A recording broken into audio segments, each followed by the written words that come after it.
Hi, my name is Kat, and welcome to my show, Kat Unmuted. If you like any of the stuff that I talk about, feel free to like and subscribe.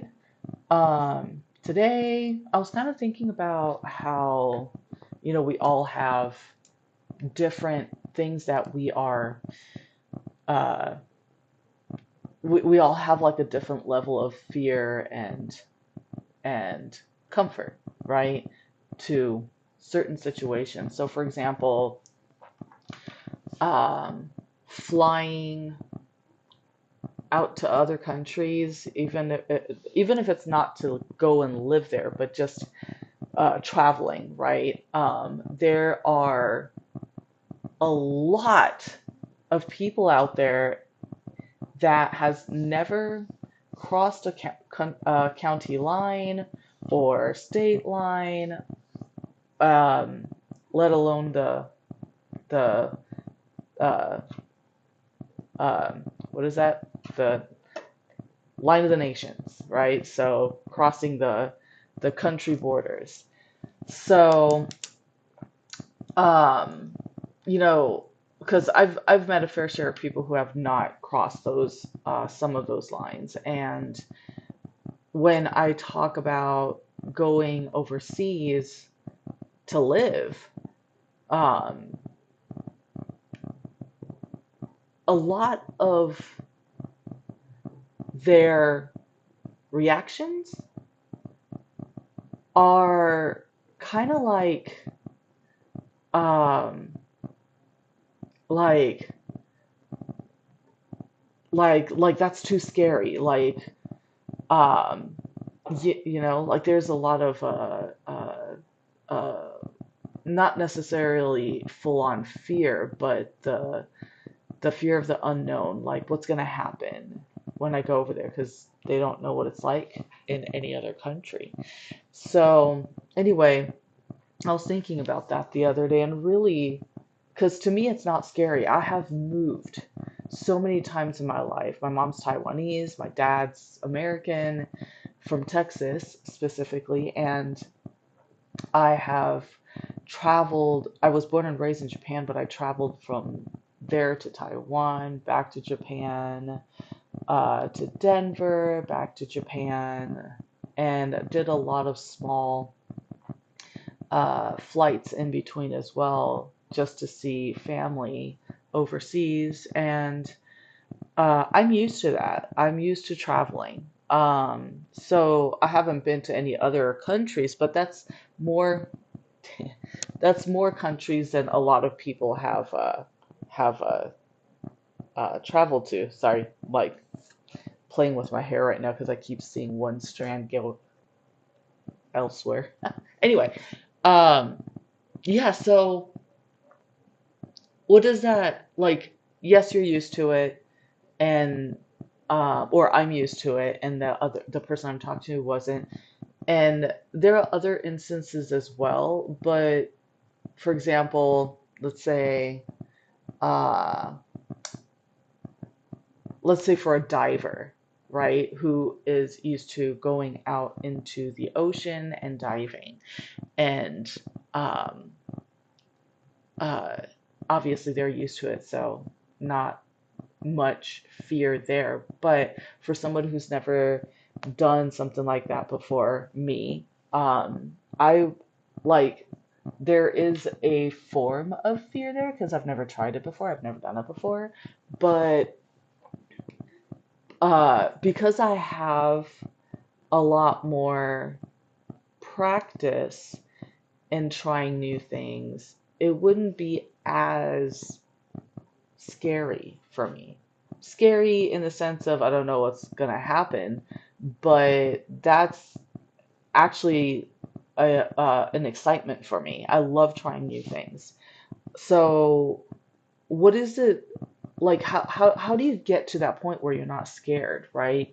How do you get to a point where you can hear somebody talk about going overseas to live and be like, that sounds exciting, as opposed to that's just darn right scary.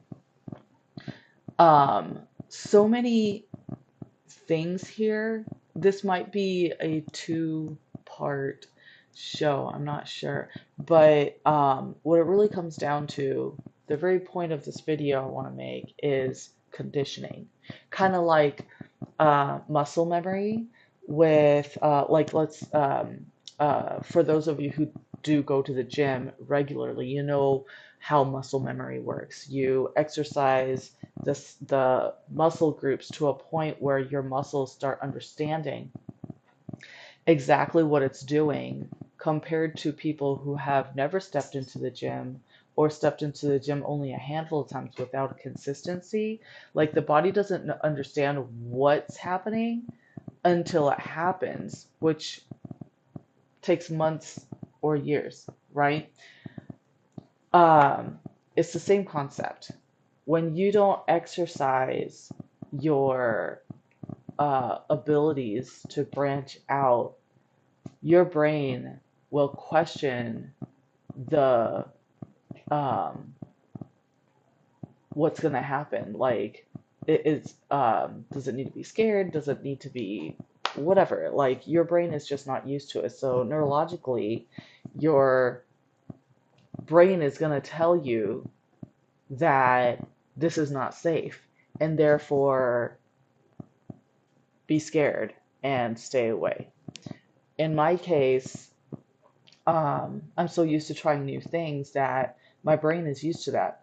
So then at that point, depending on the situations, I might have more uh, fear of the unknown, or which is more, it shows more of an excitement because I want to experience it, or fear of possible injuries. Like, if I'm to go diving, like, I don't know how to interact with sharks, for example. Not that that is a fear. That is not my fear at all. But I could have that fear. It will kind of go through my head, but unless I experience it, I won't learn, right? And if it's something I want to do regularly, I have to do, or I have to experience it to understand each situation and understand uh,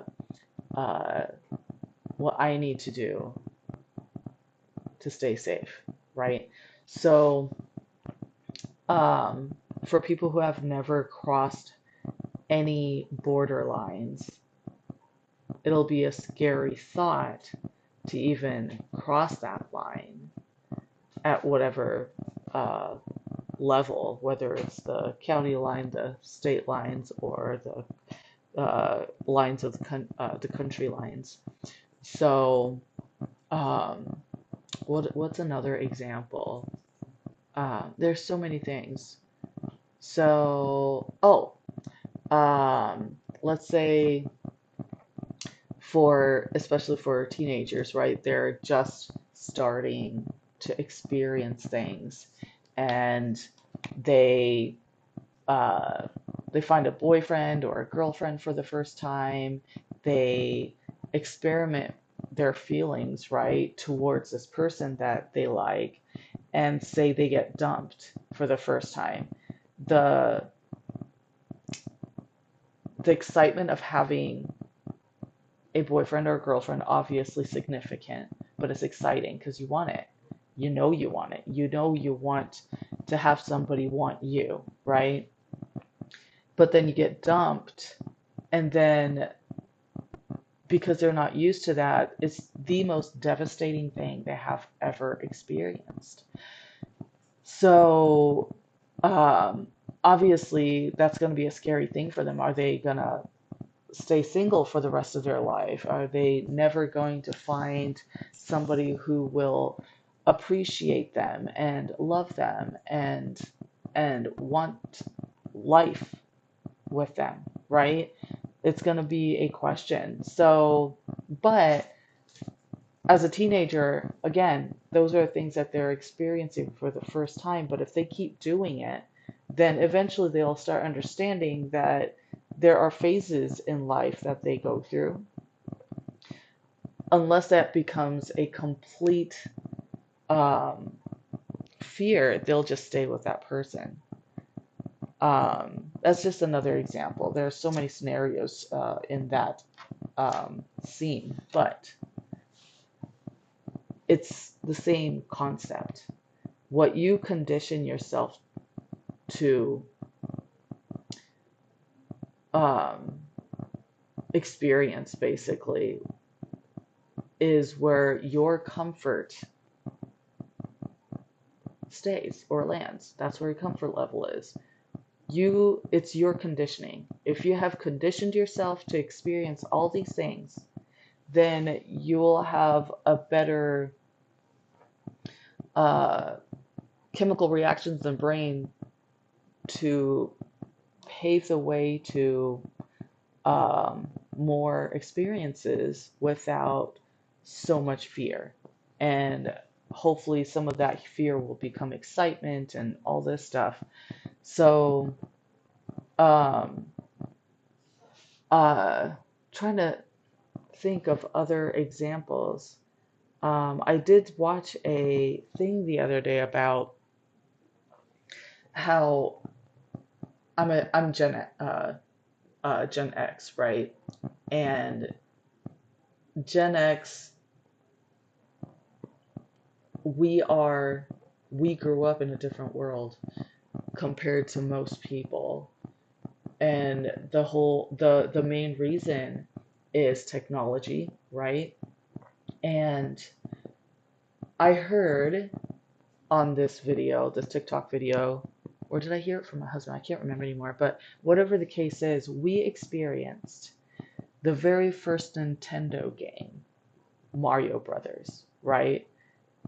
And we didn't have the technology to save anything. So every time we start a game, we start from the beginning and we play.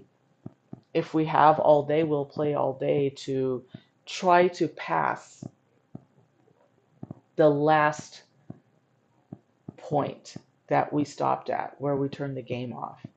So then, whenever you turn the game off, nothing's saved, right? You just keep in this vicious cycle of starting a game, ending the game, starting all over again when you start the game over again, and ending the game hopefully farther than you left it last time. And obviously, not every day do we have that kind of time.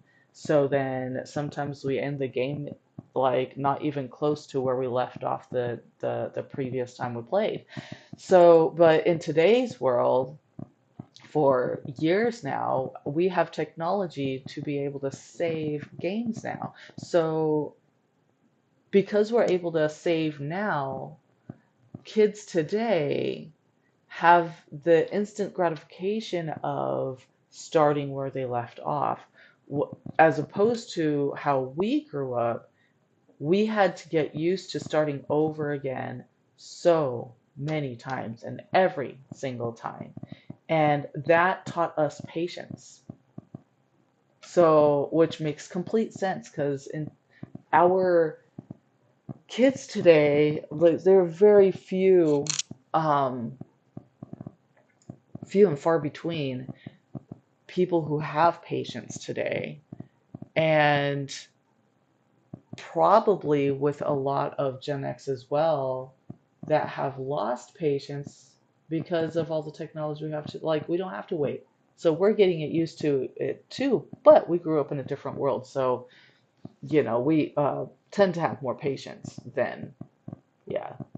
And then when you think about that in the context of baby boomers, they may have more patience because, I mean, they didn't have games. And if they did experience a little bit of it, like my mom did with the games that we played, I mean, they didn't have they didn't have games like that when they were kids. It was all board games. Oh, board games and card games. You need a lot of patience with that too. But anyway, my point here is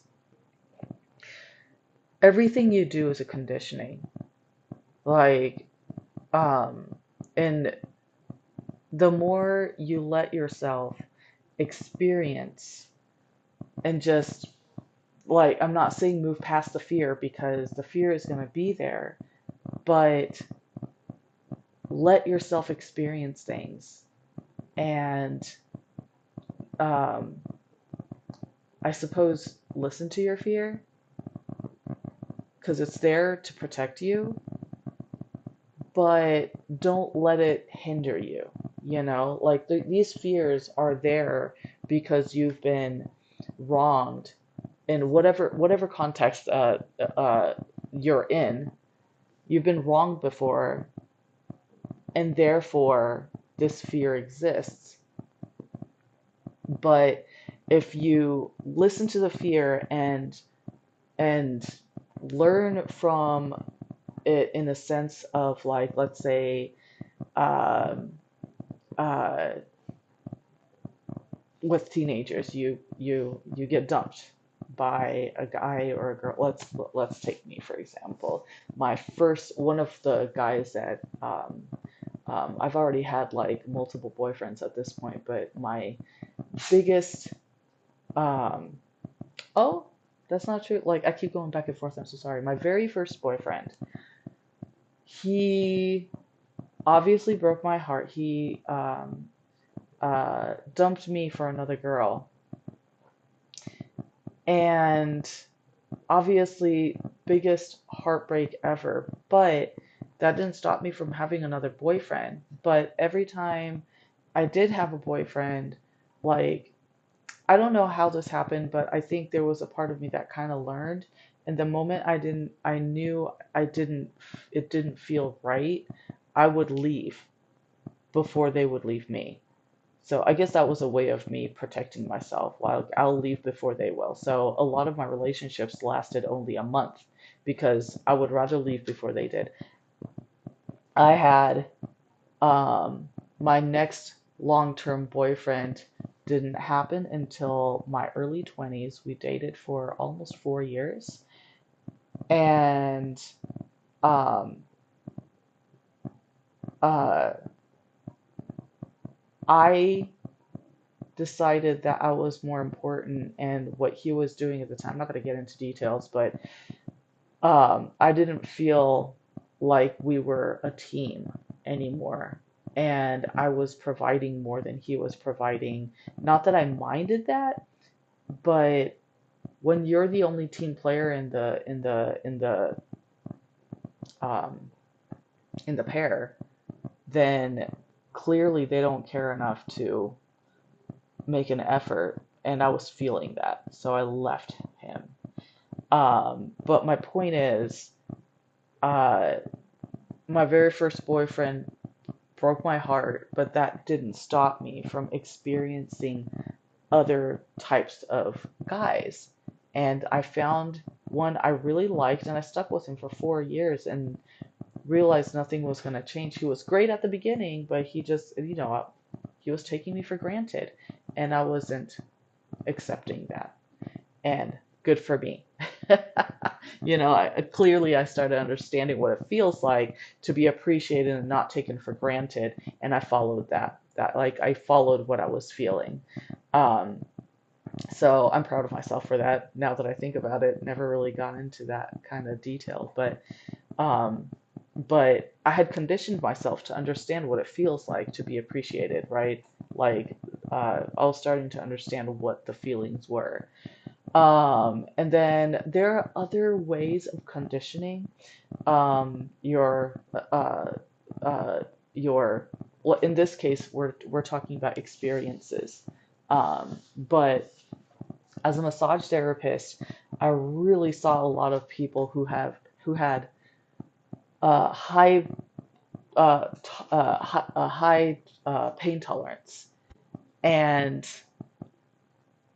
I also had clients who couldn't take any pain. And I realized throughout my years of being a massage therapist that people who had a high pain tolerance normally want the pain in the massage, or they know it's not working. The truth of the matter is, you have taught your body to know it won't work.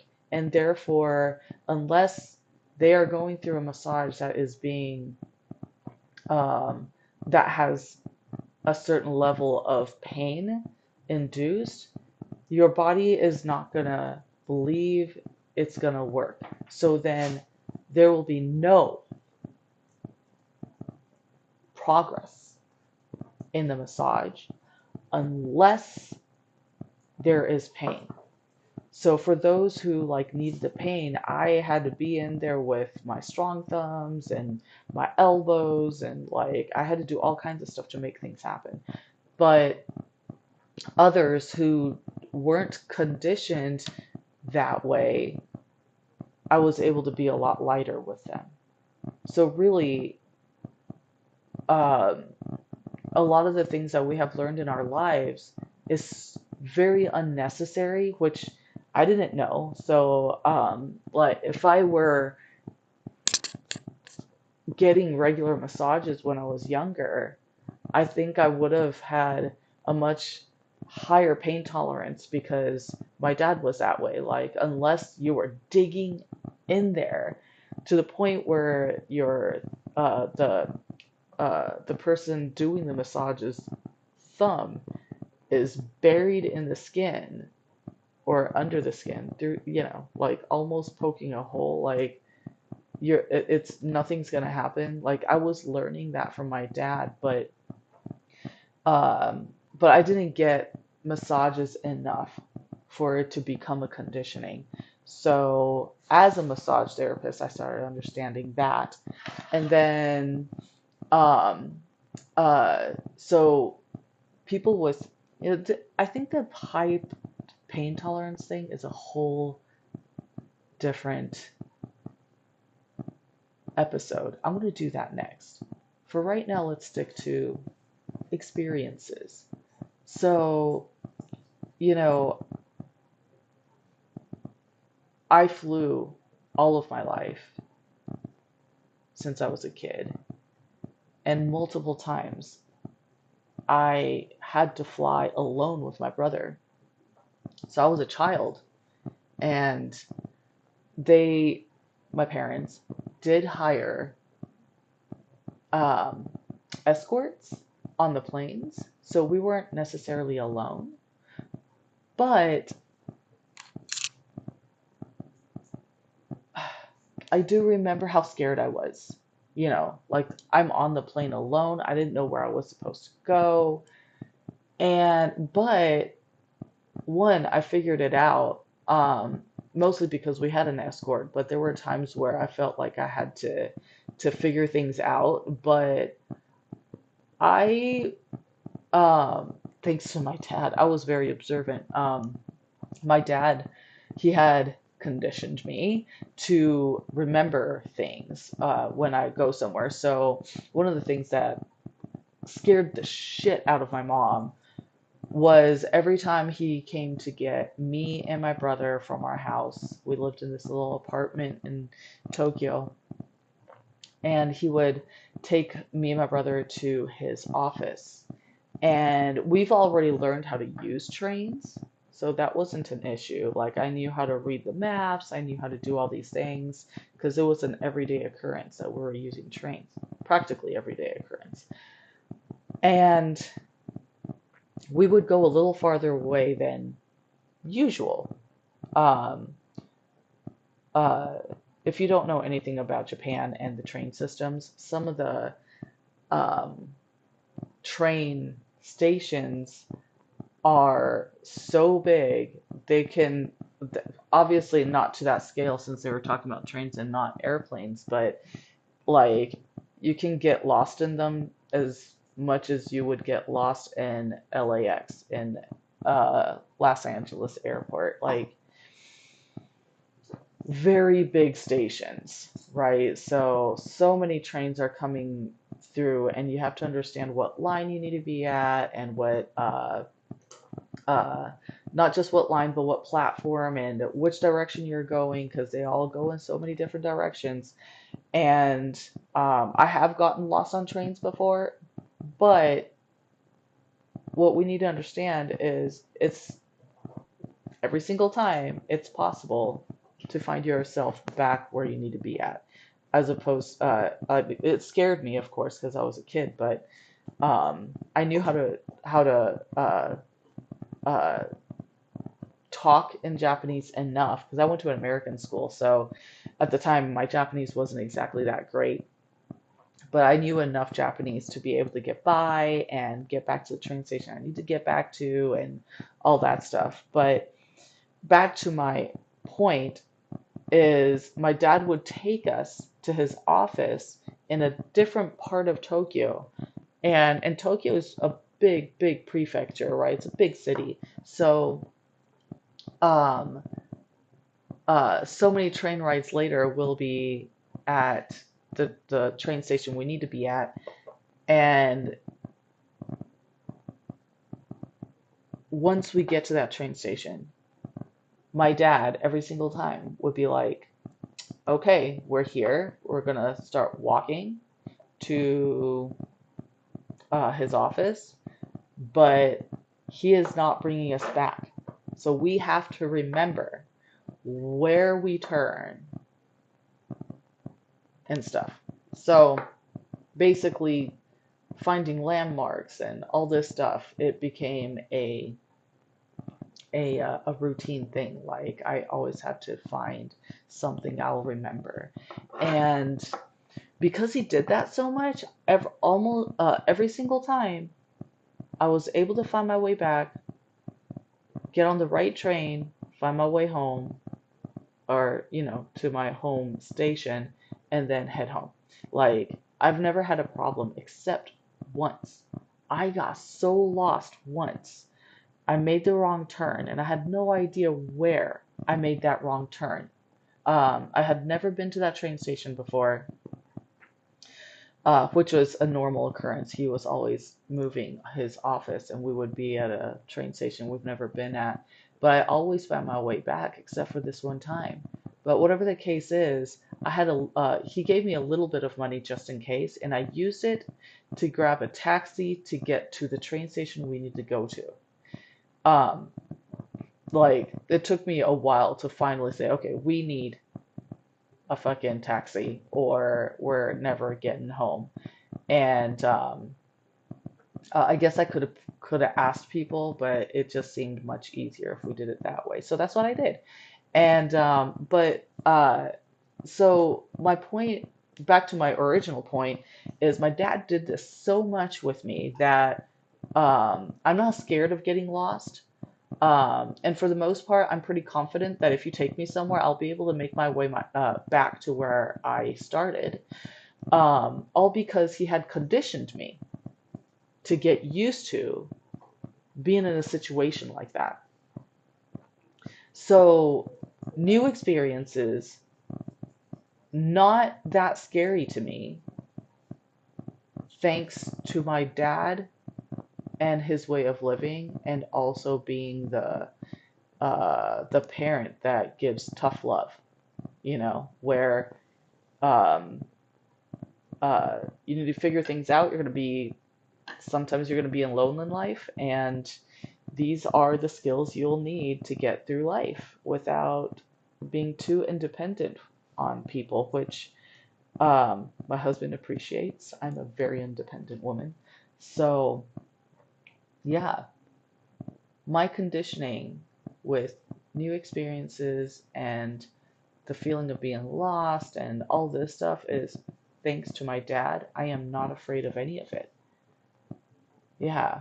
So I have my dad to thank for that. Conditioning for being lost and finding yourself, uh, or needing to figure out how to get home, right? Like traveling, basically. I got used to that. Even flying. Yeah. Like the escort helped, but still, like I was alone and I was kind of scared because we're going over international waters. Can't remember where we're going, but whatever the case is, it happened and I made it. I believe from Taiwan to Japan. Actually, now that I think about it, mom stayed in Taiwan and we flew to see dad and had an escort. Yeah, and I'm pretty sure we had a layover because I had to get on a different plane. Maybe we went to the United States. I can't remember. It doesn't matter. The fact is, I did international travel before I even hit the age of 10 with my brother. Yeah, conditioning, yay. All right. If you like what I talk about, like and subscribe, and I'll see you in the next episode. Bye.